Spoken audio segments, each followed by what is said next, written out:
ఆమేన్. ప్రభునందు ప్రియమైన దేవుని బిడ్డలారా, ఈ ఉదయకాల సమయంలో మన ప్రభువైన యేసుక్రీస్తు నామం పేరిట మీ అందరికీ వందనాలు తెలియజేస్తూ, దేవుడు నిశ్చయముగా మిమ్మల్ని మీ కుటుంబాలను బహుగా ఆశీర్వదించునుగాక.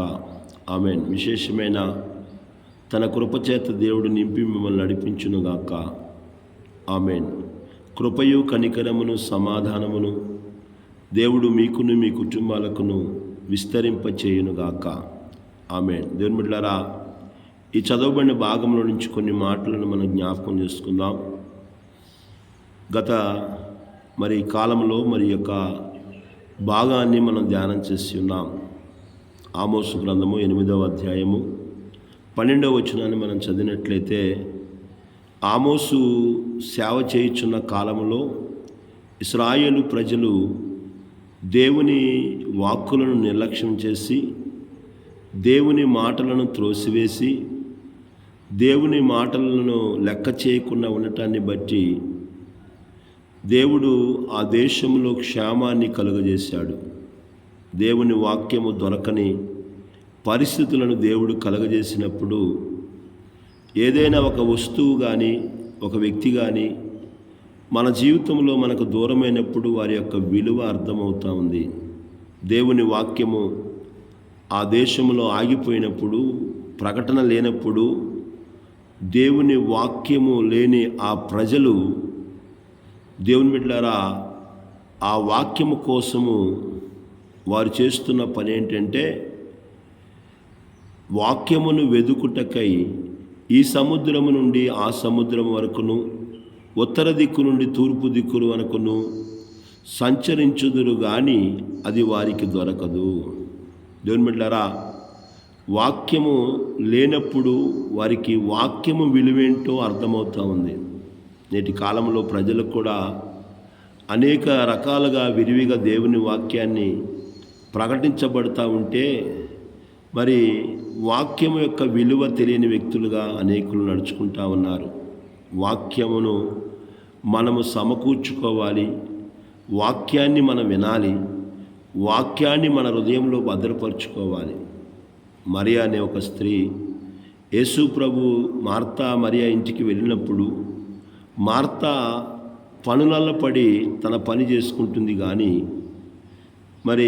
మరియ మాత్రము యేసు పాదాల దగ్గర కూర్చొని ఆయన చెప్పే బోధ వింటా ఉంది. యేసు ప్రభు వారు బోధకుడుగా ఉన్నాడు. ఆయన యేసు మాటలు వింటా ఉంది. మార్తకు చాలా కోపం వచ్చింది. యేసు ప్రభు దగ్గరకు వచ్చి మాట్లాడుతూ ఉంది, అయ్యా, నేను ఒక్కదాన్నే పని చేసుకుంటున్నాను, నా సహోదరి మరియా నీ దగ్గర కూర్చొని ఉంది, కొంచెం పంపించకపోయినవా అని మాట్లాడుతూ ఉంది. అప్పుడు యేసయ్య అంటున్నాడు, మార్తా, నువ్వు అనేకమైన పనులను బట్టి విచారించుచున్నావు, కానీ మనిషి జీవితంలో అవసరమైనది ఒక్కటే. ఏంటంటే, మరియా ఉత్తమమైన పనిని ఎన్నుకుంది, అది ఆమె వద్ద నుండి దూరం అవ్వకుండునుగాక అని యేసయ్య మాట్లాడుతూ ఉన్నాడు. దేవుని వాక్యాన్ని తెలుసుకోవటం, దేవుని వాక్యాన్ని ధ్యానం చేయటం, దేవుని వాక్యాన్ని హృదయంలో భద్రపరుచుకోవటం, దేవుని మాటలు హృదయంలో ఉండాలి. ఈనాడు అవి లేకుండా అనేకమైన ఉండటం వల్ల మనుషులు సమాధానంగా నెమ్మదిగా జీవించలేకపోతూ ఉన్నాడు. నా ప్రియమైన దేవుని బిడ్డలారా, దేవుని వాక్యము మనల్ని వెలిగిస్తుంది, దేవుని వాక్యము మనల్ని బ్రతికిస్తుంది, దేవుని వాక్యము మనల్ని నడిపిస్తుంది, దేవుని వాక్యము మన జీవితాలను ఆశీర్వాదకరమైన బాటలను తీసుకెళ్తుంది. అందుకనే దేవుని వాక్యము లేకపోయేసరికి ఆ చీకటి అలముకున్న ఆ ప్రజలు దేవుని వాక్యం అంట చీకటిని తొలగించి వెలుగుగా మార్చిందంట. దేవుని బిడ్డలారా, ఉదయకాల సమయంలో గమనించండి, దేవుని వాక్యము మన జీవితాల్లో ఉన్న చీకటిని తొలగించి వేస్తూ ఉంది. దేవుని వాక్యము చీకటిని వెలుగుగా మారుస్తూ ఉంది. కనుక ఆ ప్రజలు దేవుని వాక్యము కరువయ్యేసరికి, కొరత వచ్చేసరికి, క్షామం వచ్చేసరికి దాని విలువ తెలుసుకొని దాని కొరకు వాళ్ళు ఈ సముద్రము నుండి ఆ సముద్రం వరకు వారు ప్రయాణం చేస్తూ ఉన్నారు. దేని కొరకు అంటే ఉద్యోగం కోసం కాదు, దేని కొరకంటే పని కోసము కాదు, దేని కొరకంటే దేవుని వాక్యము కొరకు సముద్రాలు దాటి వెళుతూ ఉన్నారు. తూర్పు దిక్కు నుండి పడమటి దిక్కు వరకు నడుచుకుంటూ వెళ్తూ ఉన్నారు. కానీ దేవుని బిడ్డలారా, ఎంత వారు వెతికినా కానీ, ఎంత వారు ప్రయాసపడుతున్నా కానీ, దేవుని బిడ్డలారా, దేవుని వాక్యాన్ని మనం గమనించినట్లయితే దేవుని ప్రజలారా, వారు ఎంత వెతికినా కానీ వారికి దేవుని వాక్యము దొరకలేదు అని రాయబడింది. ఉదయకాల సమయంలో గమనించగలుగుతున్నావా? ప్రభుని వెంబడిస్తున్న మన జీవితాలలో వాక్యము నీకు విరివిగా ప్రకటించబడుతున్నప్పుడు నిర్లక్ష్యంగా ఉంటున్నావేమో, వాక్యాన్ని లెక్క చేయట్లేదేమో, వాక్యాన్ని పట్టించుకోవట్లేదేమో, వాక్యాన్ని త్రోసివేస్తూ ఉన్నావేమో. జాగ్రత్త. ఆ వాక్యము దొరకని సమయం వచ్చేసరికి వాక్యం యొక్క విలువేంటో తెలుసుకొని ఈ సముద్రం నుండి ఆ సముద్రం వరకు జనాలు ప్రయాణం చేసి దేవుని వాక్యాన్ని వెతికినా కానీ వాక్యము వారికి దొరకలేదంట. ఉదయకాల సమయంలో గమనించిన దేవుని బిడ్డలారా, వారు ఏం వెతుకుతున్నారంటే వాక్యమును, యెహోవా మాట వెదుకుటకై. ఉదయకాల సమయంలో దేవుని బిడ్డలారా, పోయిన రోజు గడిచిన దినములో దేనిని మనం వెతకాలి? ఈ ప్రజలు ఆమోసు కాలంలో ప్రజలు దేవుని వాక్యము కరువయ్యేసరికి దేవుని వాక్యాన్ని వెతుకుతా ఉన్నారు. క్రైస్తవ జీవితంలో, దేవుని బిడ్డల జీవితంలో, దేవుణ్ణి అనుసరించే వారి జీవితంలో దేనిని వెతకాలి అని మన విషయాలు మనం ధ్యానం చేస్తూ వస్తూ ఉన్నాము. పోయినసారి మనం చెప్పుకున్నాము, దేవుని రాజ్యాన్ని, నీతిని వెతకాలని చెప్పుకున్నాము, దేవుని వాక్యాన్ని వెతకాలని చెప్పుకున్నాము, దేవునిని వెతకాలని చెప్పుకున్నాము. ఈరోజు కూడా ఒకటి రెండు విషయాలు మనం జ్ఞాపకం చేసుకుందామండి. బైబిల్ గ్రంథంలో నుంచి మనం చూసినట్లయితే జ్ఞాని అని సొలొమోను సామెతల గ్రంథము 2వ అధ్యాయము 3 నుంచి 5 వరకు కొన్ని మాటలు మనం చదివినట్లయితే, తెలివికై మొరపెట్టిన ఎడల, వివేచనకై మనవి చేసిన ఎడల, వెండిని వెతికినట్లు దాన్ని వెతికిన ఎడల, దాచబడిన ధనమును వెతికినట్లు దాన్ని వెతికిన ఎడల, యెహోవా యందు భయభక్తులు కలిగి ఉండుట ఎట్టుదో నువ్వు గ్రహించెదవు, దేవుని గూర్చిన విజ్ఞానము నీకు లభించును. దేవుని బిడ్డలారా గమనించండి, జ్ఞాని అనే సొలొమోను ద్వారా దేవుడు ఇక్కడ రాయిస్తూ ఉన్నాడు.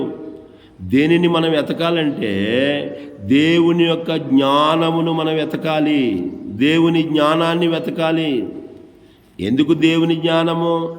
ఈనాడు మానవుడు లోక జ్ఞానం కోసము, లోక పరిశోధన కోసము, లోకములో ఉన్న తెలివి కోసము, జ్ఞానము కోసము అనేకమైన సమయాన్ని వెచ్చిస్తున్నాడు, అనేకమైన ప్రాంతాలు వెళుతున్నాడు, ఎంతో ధనాన్ని ఖర్చు పెడతా ఉన్నాడు. ఎందుకు అంటే లోక జ్ఞానాన్ని సంపాదించుకోవటానికి. దేవుని వాక్యం చెబుతుంది, ఈ లోక జ్ఞానము వెర్రితనము అని బైబిల్ వాక్యం చెబుతూ ఉంది. లోకంలో ఉన్న జ్ఞానాన్ని సంపాదించుకోవడం కోసము పరుగులు తీస్తున్నావేమో, నీ సమయాన్ని హెచ్చిస్తున్నావేమో, నీకున్న ధనాన్ని ఖర్చు చేస్తున్నావేమో.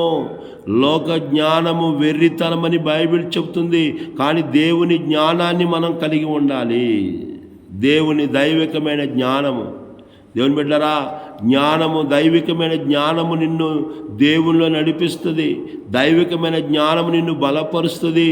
దైవికమైన జ్ఞానము నువ్వు బ్రతికేలాగా చేస్తుంది. వాక్యాన్ని మనం గమనించినట్లయితే దేవుని వాక్యము చూడండి, దేవుని వాక్యాలను మళ్ళీ దేవుని వాక్యం ఈ విధంగా చెప్పబడుతుంది. ఏంటంటే, నా జనులు జ్ఞానము లేకయే నశించిపోతున్నారు. ఏ జ్ఞానం లేదు, లోక జ్ఞానం బాగానే ఉందండి. ఈరోజు చిన్నపిల్లవాడు మొదలుకొని వృద్ధాప్యమంతా ఉన్నంత వరకు ఉన్న వారందరికీ కూడా లోకములో ఉన్న జ్ఞానము ఎక్కువగా ఉంది. లోక జ్ఞానాన్ని ఎక్కువగా సంపాదించుకుంటున్నారు. కానీ దైవికమైన జ్ఞానం ఎంత ఉంది మనకి? ఈరోజు గమనించగలుగుతున్నావా? ఈ ఉదయకాల సమయంలో వాక్యం ఇచ్చిన నా ప్రియమైన దేవుని బిడ్డలారా, దేవుడు అంటున్నాడు, నా జనులు జ్ఞానము లేకయే నశించుచున్నారు. ఏ జ్ఞానం లేదు వాళ్ళకే? లోక జ్ఞానం కాదు లేనిది, దేవుని జ్ఞానం లేదు. ఈరోజు ఎవరిని చూసినా కానీ, ఎక్కడ చూసినా కానీ దేవుని జ్ఞానం కోసం పరుగులు తీసే వ్యక్తులు లేరు. కానీ లోకములో ఉన్న జ్ఞానము కొరకు, లోక జ్ఞానము కోసము పరుగులు తీసి ప్రయాసపడి డబ్బులు ఎంతో హెచ్చించే వ్యక్తులుగా అనేకులు ఉంటున్నారు. ఈ ఉదయకాల సమయంలో వాక్యం ఇచ్చిన నా ప్రియమైన దేవుని బిడ్డలారా, దైవికమైన జ్ఞానము నీకు కావాలి. వెండిని వెతికినట్లంట మనం ఏం వెతకాలంటే జ్ఞానాన్ని మరియు వివేకాన్ని వెతకాలి. ఏ జ్ఞానము? దేవుని గూర్చిన జ్ఞానాన్ని నువ్వు కలిగి ఉండాలి. లోక జ్ఞానం నీకు ఎంతన్నా ఉపయోగం ఏముంది? లోకంలో ఒకవేళ బ్రతుకుతామేమో కానీ దైవికమైన జ్ఞానము నువ్వు కలిగి ఉండాలి. ఈ ఉదయకాల సమయంలో వాక్యం ఇచ్చిన నా ప్రియమైన దేవుని బిడ్డలారా, అందుకని జ్ఞాని అయిన సొలొమోను అంటున్నాడు, వెండిని వెతికినట్లు దానిని వెతికిన ఎడలా. వెతకాలండి. ఈరోజు మనం ఏదైనా పోగొట్టుకున్నామనుకోండి, వెతుకుతూ ఉంటాం. దేన్ని వెతుకుతూ ఉంటే పోగొట్టుకున్న దాన్ని వెతుక్కుంటూ ఉంటాం. ఏదైనా కావాల్సిన దాన్ని వెతుకుతూ ఉంటాం. మనం వెండిని వెతికినట్లు వెతకాలి. నువ్వు జ్ఞానం కోసం నువ్వు దేవుణ్ణి వెతకాలి.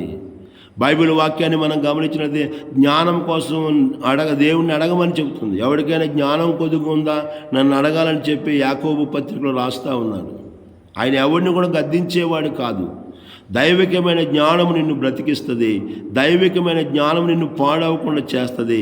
దైవికమైన జ్ఞానము నిన్ను మంచి మార్గాలు నడిపిస్తుంది. దైవికమైన జ్ఞానము నిన్ను హెచ్చిస్తుంది. దైవికమైన జ్ఞానం కావాలి. జ్ఞానాన్ని వెతికే వ్యక్తులుగా ఉండాలి. లోకంలో ఉన్న పనికిమాలన్నిటిని కూడా ఎతకటం కాదు, కానీ దైవికమైన జ్ఞానాన్ని వెతికే వ్యక్తులుగా నువ్వు ఉండాలని దేవుని వాక్యం చెబుతూ ఉంది.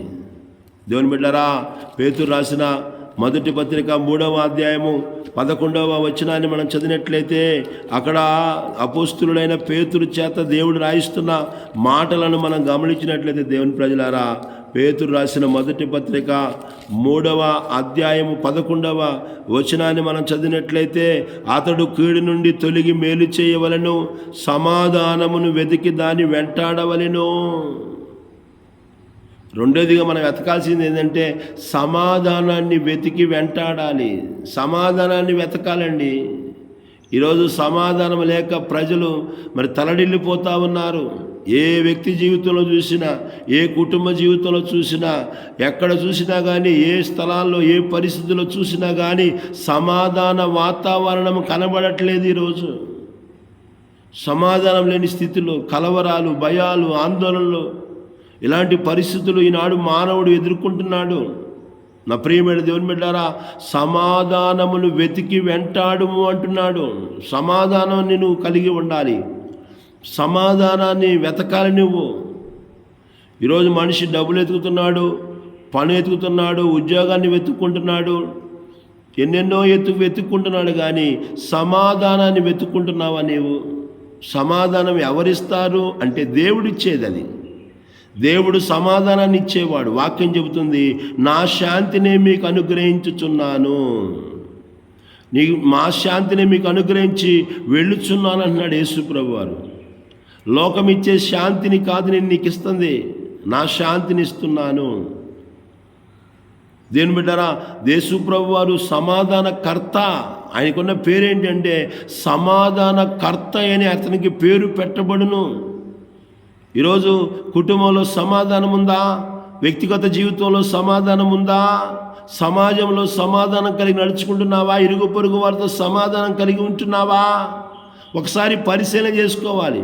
కొంతమంది చూస్తే ఎప్పుడు కూడా అసమాధానకరమైన పరిస్థితుల్లోనే ఉంటారు. ఈ ఉదయకాల సమయంలో నీ జీవితంలో ఎక్కువ రోజులు నువ్వు బతకాలంటే, నువ్వు మంచి దినాలు చూడాలంటే నువ్వు కలిగి ఉండాల్సిందే కీడు నుండి తొలగిపోయి. దేవుని బిడ్డలారా, దేవుని వాక్యాన్ని మనం గమనించినట్లయితే కీడు నుండి నువ్వు మంచి దినాలను చూడాలనుకుంటే కీడు నుండి తొలగిపోయి మేలు చేయాలి. మేలు చేయాలి. సమాధానమును వెతికి దాన్ని వెంటాడవలెను. ఈరోజు బైబిల్ వాక్యం చెబుతుంది, సఖ్యమైతే సమస్త మనుషులతో సమాధానముగా ఉండుడి అని రాయబడుతుంది. శక్యమైతే అందరితో సమాధానంగా ఉండటానికి చూడాలి, సమాధానంగా ఉండటానికి ప్రయత్నించాలి. ఈరోజు అందరితో విభేదాలు పెట్టుకోవటం, అందరిని దూరం చేసుకోవటం, అందరికి విరోధంగా ఉండటం కాదు, కానీ సమాధానంగా ఉండటం నేర్చుకోవాలి. వాక్యం చెబుతుంది, సమాధానపరచువారు ధన్యులు, వారు దేవుని కుమారులు అనబడుదురు. సమాధాన పడేవాళ్ళు దేవుని కుమారులు, సమాధానపరిచేవారు దేవుని కుమారులు. దేవుని బిడ్డలు ఎవరంటే సమాధానంగా ఉండేవాళ్ళు. అందరితో విభేదాలు, గొడవలు పెట్టుకునేవాళ్ళు దేవుని బిడ్డలు కాదండి. వాక్యం చెబుతుంది, సమాధానపరచువారు ధన్యులు, వారు దేవుని కుమారులు అనబడుదురు. దేవుని బిడ్డగా నువ్వు ఉండాలనుకుంటే సమాధానంతో ఉండాలి, సమాధానపరిచే వ్యక్తిగా ఉండాలి. గొడవలు పెట్టే వ్యక్తులుగా ఉండకూడదు, తగాదలు పెట్టే వ్యక్తులుగా ఉండకూడదు. నా ప్రియమైన దేవుని బిడ్డలారా, దేవుని వాక్యాన్ని మనం గమనించినట్లయితే శాంతిని వెతికి దానిని అనుసరించమని బైబిల్ చెబుతా ఉంది. దేన్ని వెతుకుతున్నావు నీవు? నీ జీవితంలో నీకు మేలు చేసే వాటిని నువ్వు వెతకాలి. నీ జీవితంలో నీకు మంచి చేసే దానిని వెతికే వ్యక్తులుగా ఉండాలి. అనేకమైన విషయాలు ఉన్నాయి. చివరిగా మనం గమనించినట్లయితే అపోస్తలుడైన పౌలు కొలస్సీలకు రాసిన పత్రిక 3వ అధ్యాయము 1-2 వచనాలు మనం చూసినట్లయితే కొలస్సీ సంఘానికి పౌలు చెబుతున్న మాట ఏంటంటే, ఓ కొలస్సీ సంఘస్థులారా, మీరు క్రీస్తుతో కూడా లేపబడిన వారైతే పైనున్న వాటిని వెతకుడి. చూడండి, దేవుని బిడ్డలారా, అక్కడ క్రీస్తు దేవుని కుడి పార్శ్వమున కూర్చుండి ఉన్నాడు. పైనున్న వాటి మీదనే గాని భూ సంబంధమైన వాటి మీద మనసు పెట్టకొనకుడి. ఈనాడు మానవుని మనసంతా కూడా భూ సంబంధమైన వాటి మీదే ఉంది. ఏ పని చేసుకుందామా, ఏ పనికి వెళ్దామా, ఏం సంపాదించుకుందామా, ఏం చేద్దామా, పొద్దున్నే లేచిన కాడి నుంచి నైట్ పడుకునే దాకా భూ సంబంధమైన కార్యాల మీద, భూ సంబంధమైన వాటి మీదే మనసు ఉంచుతున్నాము. కానీ దేవుని వాక్యాన్ని గమనించినట్టయితే అపోస్తలుడైన పౌలు కొలస్సీ సంఘంతో అంటున్నాడు, మీరు క్రీస్తుతో కూడా లేపబడిన వారైతే పైనున్న వాటినే వెతకండి. పైన ఎవరున్నారు? క్రీస్తు దేవుని కుడి పార్శ్వమందున్నాడు. దేవుని మీద మన దృష్టి ఉండాలి, దేవుని వైపు మన దృష్టి ఉండాలి. కీర్తనాకారుడైన దావీదు అంటున్నాడు, సదాకాలము నా గురి యెహోవా మీద నిలుపుచున్నాను. ఆయన గురి ఒకటి పెడుతుందంట. ఈరోజు మన గురి మన కుటుంబం మీద ఉంటుంది, మన గురి మన పిల్లల మీద ఉంటుంది, మన గురి మన భర్త మీద ఉంటుంది, మన గురి భార్య మీద ఉంటుంది, మన గురి పని మీద ఉంటుంది, మన గురి పొలం మీద ఉంటుంది, మన గురి ఉద్యోగం మీద ఉంటుంది, మన గురి చదువు మీద ఉంటుంది, మన గురి ఈ లోకంలో అన్నిటి మీద ఉంటుంది. కానీ దేవుని మీద నీ గురుందా? దేవుని వైపు చూసే విధానము నీ జీవితంలో ఉందా? పైనున్న వాటిని వెతుకుడి అంటున్నాడు పౌలు. అపోస్తలుడైన పౌలు కొలస్సీ సంఘముతో మాట్లాడుతూ, మీరు క్రీస్తుతో కూడా లేపబడిన వారైతే పైనున్న వాటిని వెతుకుడి. ఉదయకాల సమయంలో వాక్యం వినిచిన నా ప్రియమైన దేవుని బిడ్డలారా, ఏం వెతుకుతున్నావు? దేనికోసం పరుగులు తీస్తున్నావు? దేని మీద నీ గురి పెడుతున్నావు? ఒకసారి పరిశీలన చేసుకోవాలి. దేవుడు మనతో మాట్లాడుతూ ఉన్నాడు. పైనున్న వాటిని వెతకాలి. మనం పరలోక సంబంధమైన వాటిని వెతకాలి. ఎందుకంటే మానవుడు ఈ లోక సంబంధి కాదు. మన పౌరస్థితి పరలోకమందుందని పౌలు అంటున్నాడు. మనం ఎక్కడి నుంచి వచ్చామో తెలుసుకుంటే దాని మీదే మన దృష్టి ఉంటుందని దేవుని వాక్యం చెబుతూ ఉంది. మనము దృష్టి నిలపాల్సింది దేని మీద అంటే పైనున్న వాటి మీద మన మనస్సు ఉంచాలి. ఈ ఉదయకాల సమయంలో భూ సంబంధమైన వాటి మీద మనసు పెట్టి కలవరం, వేదన, బాధ, దుఃఖము, శ్రమల కృంగిపోతూ ఉన్నావేమో. దేవుని మీద నువ్వు దృష్టి పెడితే సదాకాలము దావీదు అంటున్నాడు, కష్టాలు వచ్చినప్పుడు నీ వైపు చూస్తా అంటలేదు, శ్రమలు వచ్చినప్పుడు నీ వైపు చూస్తా అంటలేదు, ఇబ్బందులు వచ్చినప్పుడు, దుఃఖం వచ్చినప్పుడు నీ వైపు చూస్తా అంటలేదు. కానీ నా గురి సదాకాలము దేవుని వైపు నిలుపుచున్నాను. ఈ ఉదయకాల సమయంలో దేవుని బిడ్డలారా, దేవుని వైపు చూసే దృష్టి మనకు ఉండాలి. దేవునిని వెతకాలి. పైనున్న వాటి మీదే కానీ భూ సంబంధమైన వాటి మీద మనస్సు పెట్టుకొనకూడదు. ఎందుకంటే మనకు కనబడే అన్నీ కూడా అశాశ్వతములు. పౌలు అంటాడు, దృశ్యమైనవి చూడండి అనమాట, దృశ్యమైనవి అనిత్యములు, అదృశ్యమైనవి నిత్యములు. కనబడేవన్నీ కూడా నిత్యం ఉండేవి కావు, కనబడనేవి నిత్యం ఉండేవి. పరలోక రాజ్యం మనకు కనబడట్లేదు, అది నిత్యం ఉండేది. కనుక అది ఉదయకాల సమయంలో దేని మీదో నీ దృష్టి పెట్టి దేని కొరకు వెతుకుతూ పరుగులు తీస్తూ ప్రయాసపడుతూ ఖర్చు చేస్తూ పాటుపడుతున్నావేమో. నా దేవుడు ఈ ఉదయకాల సమయంలో మాట్లాడుతూ ఉన్నాడు. దేవుని జ్ఞానాన్ని వెతకాలి నువ్వు. ఆ జ్ఞానం ఎక్కడ దొరుకుతుందంటే బైబిల్ చదవాలి, దేవుని సన్నిధికి రావాలి, దేవుని వాక్యం వినాలి, సేవకులు చెప్పే వాక్యం వినాలి. వాక్యం వింటున్నప్పుడు దైవికమైన జ్ఞానంలో నువ్వు అభివృద్ధి చెందుతావు. పిల్లవాడు స్కూల్కి వెళ్ళినప్పుడు స్కూల్ చదువులో గొప్పగా ఎదుగుతాడు. అలాగే దేవుని బిడ్డలు దైవికమైన జ్ఞానంలో ఎదగాలంటే దేవుని సన్నిధికి వెళ్ళాలి మనం. అలాగే శాంతిని వెతికే వ్యక్తులుగా ఉండాలి, పైనున్న వాటిని వెతికే వ్యక్తులుగా ఉండాలి. ఆ విధంగా దేవుడు ప్రతి ఒక్కరిని నడిపించునుగాక. దేవుడి కొద్ది మాటలు మన అందరి వినికిల్లో దీవించునుగాక. ఆమేన్.